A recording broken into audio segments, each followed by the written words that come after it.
wrestling fans, and welcome to this special Bound for Glory coverage edition of Tag Team. Bound for Glory was an awesome pay-per-view here for TNA. Yes. A lot of things we didn't expect to see, we saw. Definitely. A lot of upsets. New champion we'll talk about. Here, let's get started here from the top. Let's go. First thing is we had the X Division Championship on the line between Brian Kendrick and Austin Aries. This was a defense here by Austin Aries. Great match, what it was, Yeah. What happened in this match? Yeah, this was a good match. The action went back and forth. A couple of moves got thrown in that some folks might not have seen before.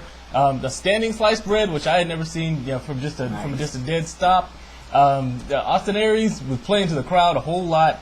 In the end, Austin Aries wound up getting the win on this one. He did manage to work in that pendulum elbow. The ending came out when Austin Aries dropped a brainbuster on Kendrick. Devastating brainbuster. Gets the win. I mean, no real shadiness going on. No shenanigans. It's pretty much plain and simple. Defended his championship. Now let's move on. Hopefully we've seen enough from the Barefoot Bandit here, the homeless wrestler, Brian Kendrick. No shoes, no shirt, no service. Right. Hopefully this is the end of that, but we'll find out what happens. Right after that, we had a little promo here where we saw Tracy Brooks with Karen Jarrett's children actually playing around with them. Karen Jarrett actually comes out and tells her to get away from her kids, don't ever be around her kids again, and then decides to tell Tracy Brooks that she's going to be the referee for the Knockout Championships match. Yes. To ensure what she wants to happen will happen. Yes. Shades of AAA. Karen says she doesn't want Tracy Brooks anywhere near the match, and that she's going to be the guest referee for the Knockouts when they have that four-way match. Right. She says she doesn't want Tracy Brooks nowhere in sight unless she's in harm's way. So that comes into play here a little bit later after this following match. We had the Full Metal Mayhem match between Jerry Lynn and Rob Van Dam. This was a match that we've heard about all these matches that Rob Van Dam and Jerry Lynn have had, how action-packed they are, but this one was indeed crazy good. Yeah, this one, they definitely sold the goods. I, for one, was not expecting a whole lot, and I was pleasantly surprised. Jerry Lynn came out, and he showed why TNA came back and got him. This sellout. Yeah, he sold out several different times. They brought out all the chairs. They brought out the ladders. At one point, there was I believe an over-the-top suplex by Jerry Lynn against RVD. Ladder slipped out of the way a little bit. RVD actually ended up sliding off the ladder and bashing the back of his head into the railing outside. But overall, both of them sold out. Both of them took a bunch of hits. Jerry Lynn took most of the damage as he was crammed into the corner behind the ladder.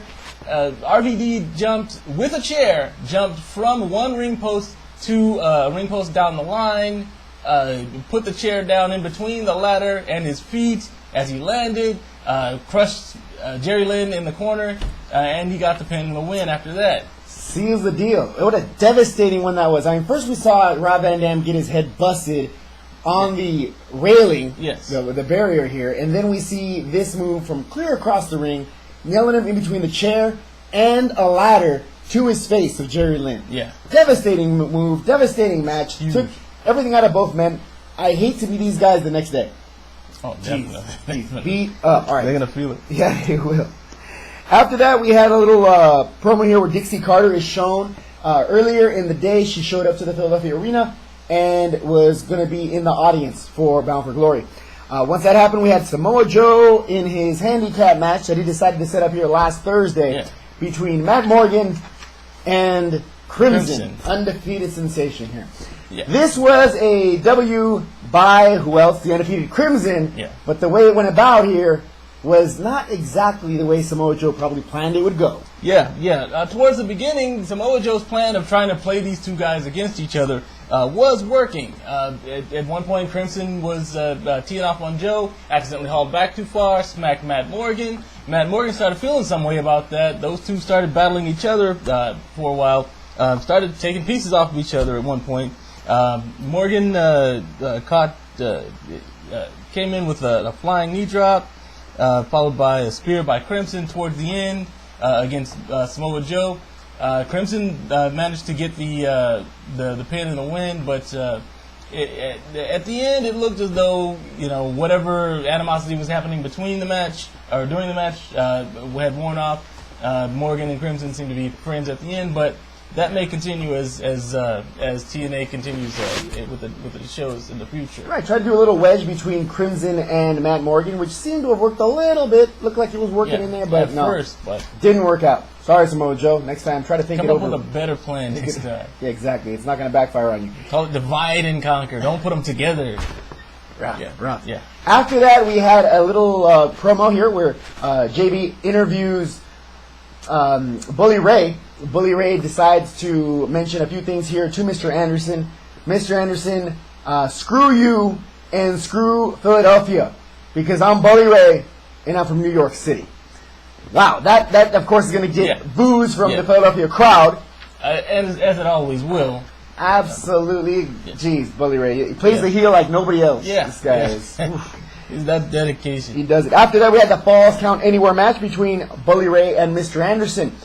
This match was very well thought out because Bully Ray comes out here, milks the whole New York thing. Yeah. I'm from New York, Philadelphia fans. I mean, everybody knows. Nobody likes the Mets over there. Nobody likes the New York Giants. I mean, it's it's Philadelphia Eagles, Philadelphia Phillies, Philadelphia Flyers, and anything against that would be, again, something that they would boo. Oh, yeah.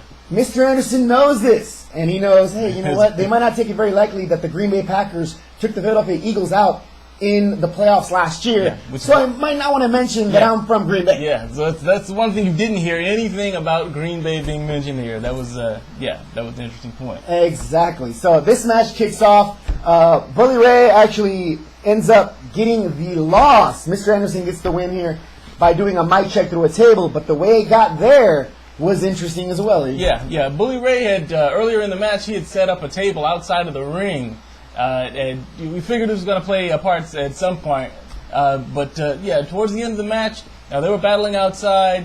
Anderson was able to he did a move against Bully Ray outside. Bully Ray ended up on the table.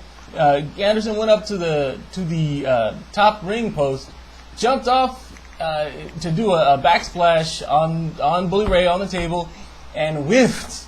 He missed Bully Ray. He wound up on the ground, and if you watch closely, you can see Anderson laughing about it because he knew he messed up. Bully Ray, botch. Yeah, Bully Ray saved the moment though. He rolled off the table.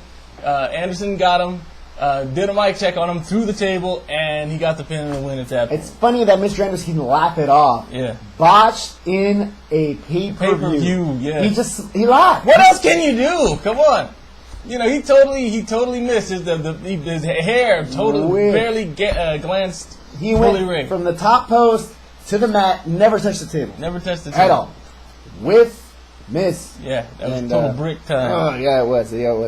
After that, we had a little interesting thing here. We had Eric Bischoff shown in the back with Jackson James. Now, why was he talking to Jackson James, explaining, "You've had our back for a long time. Do you think you're capable of doing what we need you to do, son?" Yes, Dad. Mm-hmm. And it looks like the cat's out of the bag with who Jackson James is. Who's Jackson James? Yeah, Jackson James is actually Garrett Bischoff. And towards the beginning of that little moment there, Eric Bischoff actually did call him Garrett. And, they went on to mention that, he was Eric Bischoff's son. And he said, I got your back, Dad. So the fix was more than in. This is the same Jackson James or rather Garrett Bischoff that we reported earlier a couple months ago, who just got married and got best wishes from Unified Wrestling. Yeah, there you go. Now, again, we were always preaching that TNA needs a tirantes like AAA has, a shady referee. Mm-hmm. CMLL has tirantes. AAA has tirantes Jr. Yeah. WWE doesn't really have a referee that plays something like that. Yeah. But I mean, I guess John Laryngitis, kind of. Sort of. We have nothing like that in regards to a referee official in TNA. It was nice to see that this was going in that direction. Yeah. I was pretty excited to see it. But again, we learn more here as the night continues. After that, we had the Knockout Championship match between Madison Rayne, Mickie James, Winter, and Velvet Sky. This was a match that brought us a new champion, that being Velvet Sky. Now, Karen Jarrett, of course, was the guest referee in this match. Yeah. But there was some action here in this match that didn't quite look like it was going to go towards Velvet Sky's way. Mickie James put in a lot of work. Yeah. Madison Rayne surprisingly put in a lot of work. Yeah. And, of course, Winter always does. But we end up with a new champion here, E. Yeah. At the very beginning, it was kind of odd how they were matching the people up who were supposed to be in the ring. It's like a tag team match. Yeah, first it looked like a tag team match, but no, it was supposed to be, whoever wins after, the two people who are battling, if they get the pin and the two people are standing on the outside, it's like they never really had a chance.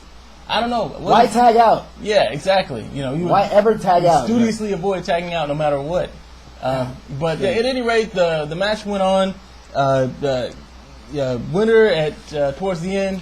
Angelina Love passed her that bloody looking substance that she always spits. She goes to spit it at Mickie James. Mickie James gets out of the way, and she actually lands it on Karen Jarrett. Now she's in harm's way, so she falls out of the way.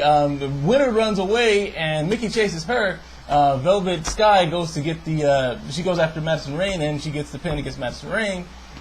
They're looking for somebody to tag. Here comes Tracy Brooks because she did as she was told. Come out, now that Karen Jarrett's in harm's way. Tracy Brooks performs the 1-2-3 tag, 1-2-3 tap, and the new champion is Velvet Sky. I believe the word you're looking for is pin, but it's all right. Tap works good too. All right, so we have new knockout champion E. How long is she going to keep this belt? Who knows? I think they basically just wanted to get her off that big zero that she was on.